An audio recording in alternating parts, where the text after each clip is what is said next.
They're trying to bring in a system into where everything is digital, and in order to access this, infrastructure, you have to be connected with it. So pretty much they're making androids, well, not so much as androids, but autonomous people, you know. There's other terms, cyborgs, things of that nature, so that the whole system can be set up. And they're going to remove anyone that is not, with their plans. Anyone that's against them, speaks against their agenda. They're waging war against them. But the way they do it under false flags. They do it under demonization. They do it under many different forms to paint them in a bad light, so that the public can see it and say, yeah, man, the hell with them Israelites, man. Yeah, man, they are black Hebrew Israelites, and black militants, and this, that, and the other. The hell with them, yeah, take them down. Not understanding that, yeah, you might bring somebody down that you might not like, but then they can use that same legislation and bring it against you concerning something that they don't like about you. So how about that? How do you like them apples? So the word demonization is to represent as diabolically evil. And that's pretty much what they're doing. That's why you have your vocab Malone's, the devil, doing what he does, because, he's set up as an opposition to what we do, because they have a plan. And the plan that they have is to bring down any form of truth, especially when it comes down to the truth of the Hebrew Israelites, because this is the biggest threat to their agenda. Beginning with Judah, the so-called Negroes, and the rest of the tribes, the so-called Latino, Native American, Indian tribes. This is the biggest threat to their plans, because they know that they don't have the birthright, and in order for them to move forward, they have to replace the Israelites with, themselves. That's where you have that so-called replacement theology, supersessionism, which is in total violation of the scriptures, in different scriptures. Deuteronomy, the 4th chapter, I believe it is. Elder Apostle Ahrayamlab brings it out all the time. Proverbs, the 30th chapter, around the 5th, 6th verse. Revelation 22, 18 and 19 verses.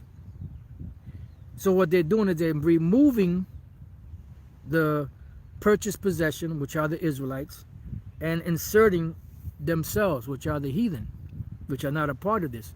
When the New Testament speaks about the heathen being delivered and being receiving salvation, the good news, which is the gospel being preached unto them, that's talking about the Israelite foreigners that lost their way, lost their identity, their language, their custom, their laws, being brought back into the fold, because they were strangers from the commonwealth of Israel, because at one time they were a part of it. So now they have to be brought back or reconciled back to their covenants, back to who they are.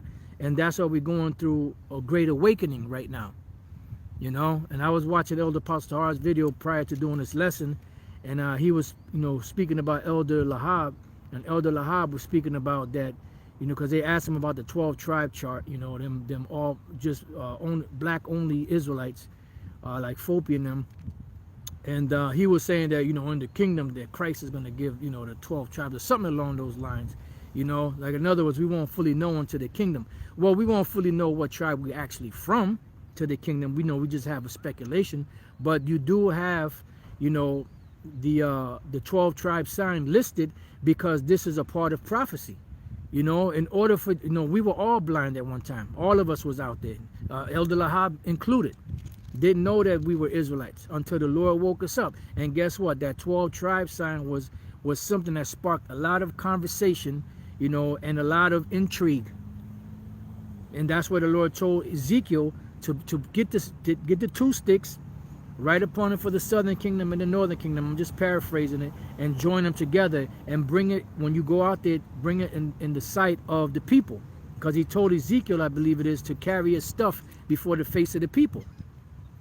And when, they see that, it says, and when they inquire what thou meanest by this, then that's an opportunity to break it down to them.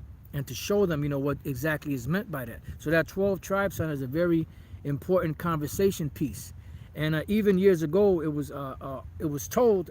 I didn't witness it. It was told, and I believe it, that somebody pulled up in a limousine. I'm not sure if I remember hearing it was just one Edomite, but I've also heard accounts that it was two Edomites that jumped out. But regardless, out of their limousine, them rich Edomites, and they looked at the 12 tribe sign, and they said, they were reading it, and they said, how did you find out about this? We paid, I don't know if they said hundreds of thousands of dollars, millions, whatever amount of money to keep this thing hidden. Because that is the great conspiracy of Psalms 83, is to keep, that the name of Israel may be no more in remembrance. So right now what we're going through is the demonization period, just like they were doing to the group called Move back in Philadelphia back in 1985. So that's going to bring about what? The great persecution that's coming down the pike, which is known as Jacob's trouble.